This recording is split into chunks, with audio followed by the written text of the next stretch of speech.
Dear students, in this session, let me discuss about the different background style facilities that are available in CSS. We can see the different background properties here. In CSS, for background, we are having 5 properties. They are background color, background image, background position, background repeat, background attachment. These are the 5 different properties, and we can specify these 5 properties in short, that is done by the background property. Then we see what is background color. Background color means the color. This property is used to fix color to the background. Background image is there, which is used to fix a image for the corresponding background. We can background position. It is the placement of background image within an element. Then background repeat, whether we have to make a replication towards the background image, that can be specified in background repeat property. Then background attachment. It is used for whether the background image scrolls with the page or not. Then a shorthand property called background, which specifies, which can set all these 5 properties in a single property list. Let us explore all these properties one by one. The first thing is background image. This property takes the URL of that image, which is used for background. If we want to set any background images, we can use this particular property. So this property takes the URL of the image, whether the URL can be specified in absolute addressing or it can be specified in relative addressing as the corresponding value for the background image function. It should be better if we place an image related to the content of the corresponding web page.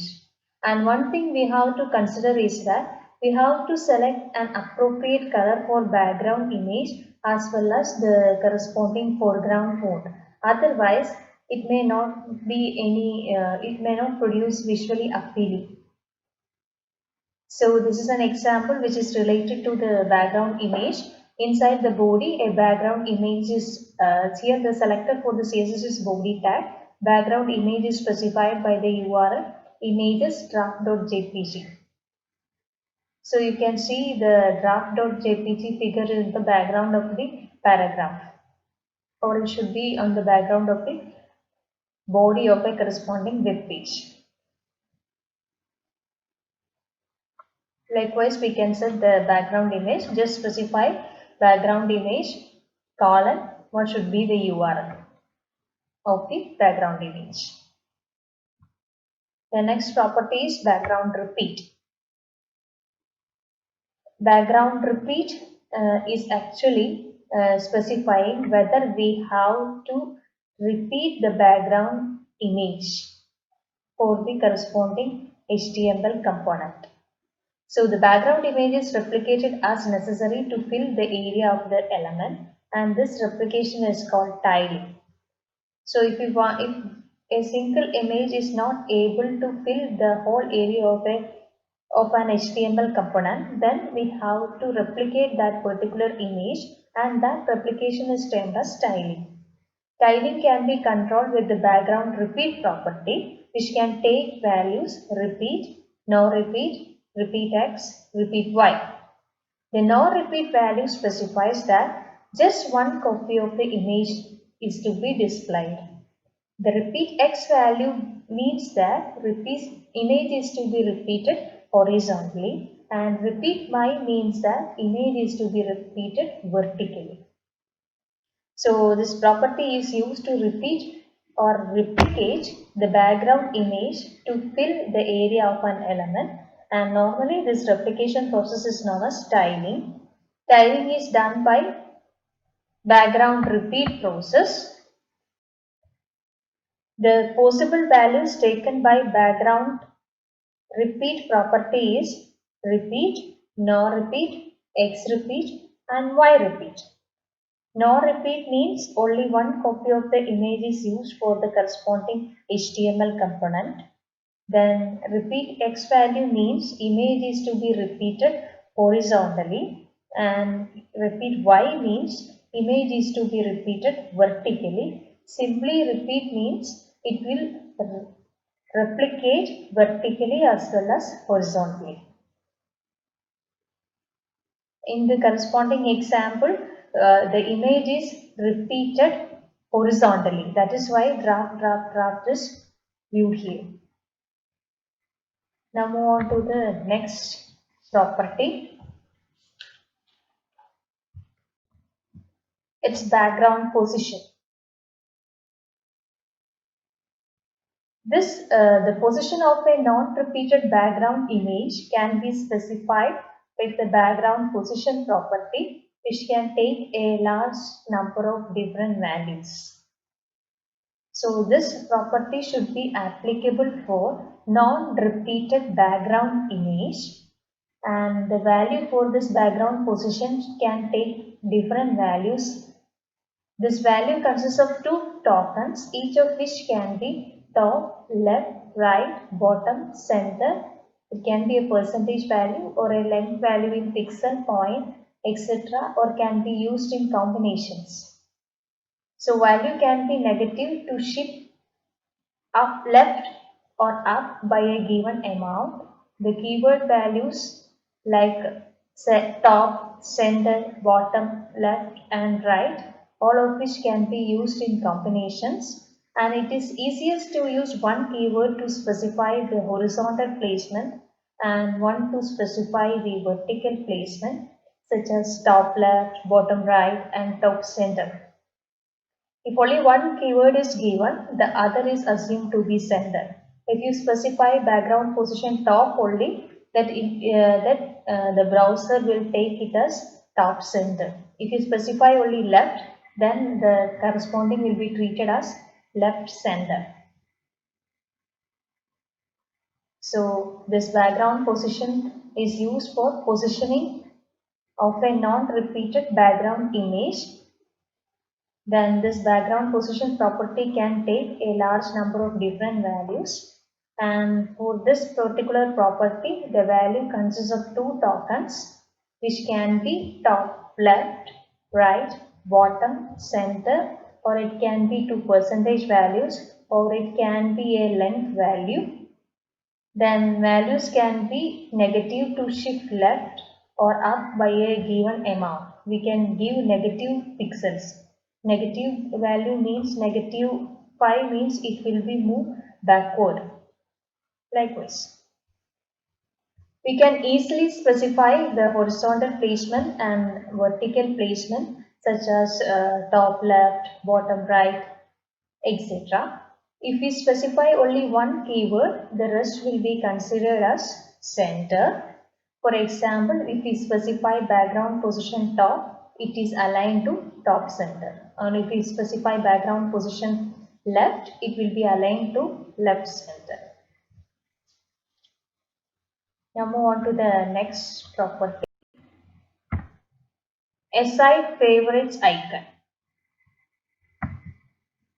So if we want to place an icon on the title bar of the browser, we can use this SI favorites icon. To keep an icon in browser title bar, we have to use a link session in the head tag. So here this is the syntax for specifying the icon link href which specifies the URL of the corresponding icon. Then type what should be the type of that particular file. Then what is the relation. So this is an example. Link href is equal to yahoo.zip. It is the image of the Yahoo. Then type, here the type is mentioned as image bar zip, since the corresponding file is a zip file and then image is there. So image bar zip. Then relation, it is shortcut icon. If you specify this type of link tag inside the head tag, the corresponding image that is mentioned in href tag will be appeared in the title bar of the browser. So the link tag placed in the HTML page head session can specify an icon, And this icon will be placed in the browser title bar and bookmark favorite.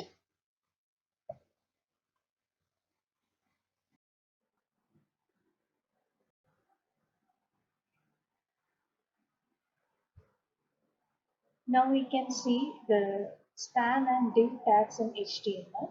Suppose if we want to apply some special effects to some part of text in a paragraph, we have to use span tag. So span does not have any default layout. Here there is an example. In the example, we are using p tag for paragraph and a paragraph content is there. It sure is fun to be in. Then a span tag is opened. Inside the span tag, the word total is there, control of text, then paragraph is closed. In this particular example, there will be no effect for the span tag.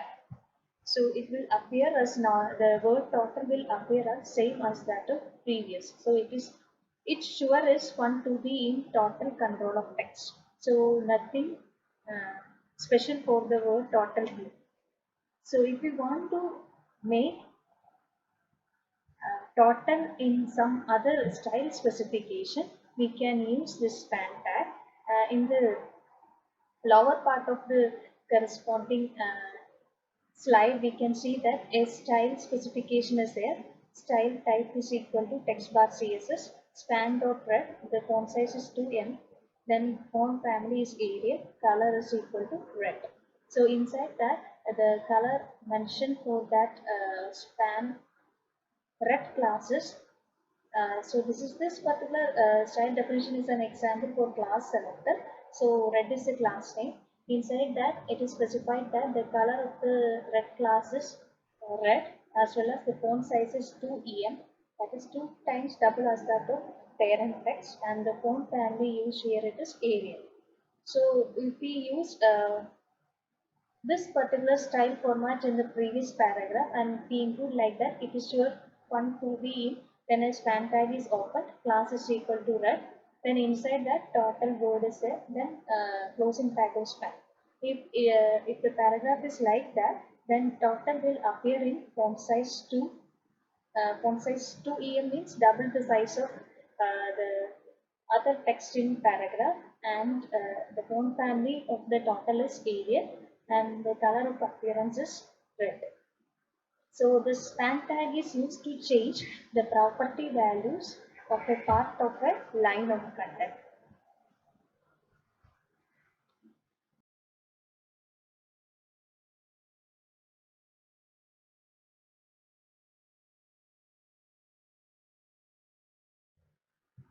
The span and div tags.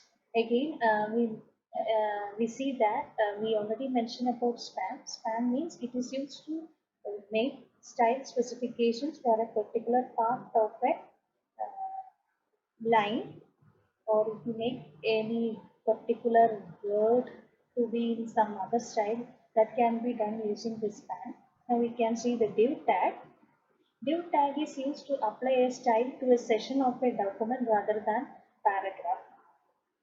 So we know that we can have multiple sections in a document where each can have some paragraphs which they are having their own presentation styles.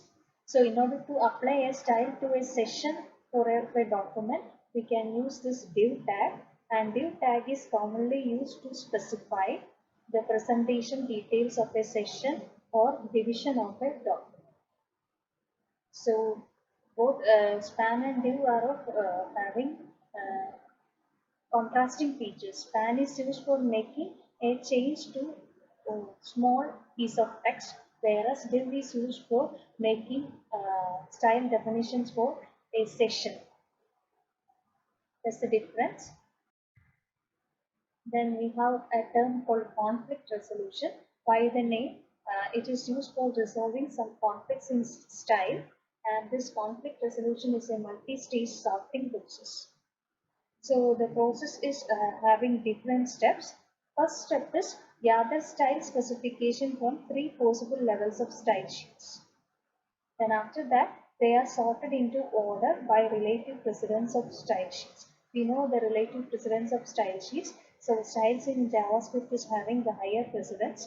Then comes inline. Then the preference is given to internal style sheet. Then comes the external style sheet. And finally, we are having the browser suite default specification. So nextly, all the available specifications are sorted by origin and weight in accordance with the following list of rules. Important declarations with user origin, important declarations with author origin, normal declarations with author origin, normal declarations with user origin, any declarations with browser origin. User origin specifications are considered to have the highest precedence. So in these five rules, the precedence will be over like move like this. First one is having the higher, second is having the second priority, likewise.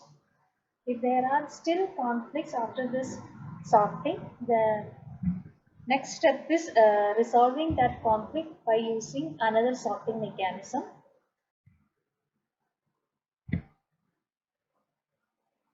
After the previous sorting, if there are still conflicts, what we have to do is we are again doing the sorting process, and in this particular sorting, the order is based on the type of selector. ID selectors is having the higher precedence, then comes class and pseudo selector, then the contextual selectors, and finally the universal selectors. If still conflicts are present after this, then they are resolved by giving precedence to the most recently specified style definition. So first sorting is based upon the level of style definition. Second comes the sorting is based upon the weight as well as second style sorting is performed on the basis of origin and weight, and the third one should be based upon the selector, and if there are still conflicts it should be resolved by giving precedence to the most recently seen specification. Here there is an example. If a style sheet has the following style specification for paragraph tag P, the browser will choose the second definition. Here we are having two definitions, P font size 1 em and P font size 0.9 em. The browser will choose the second one because it is second one is the recently defined specification. And this whole process of sorting which is used to solve style specification is called cascade. So this whole process of sorting can be termed as cascading, and that is why the cascade style sheets. Hope you enjoyed this session.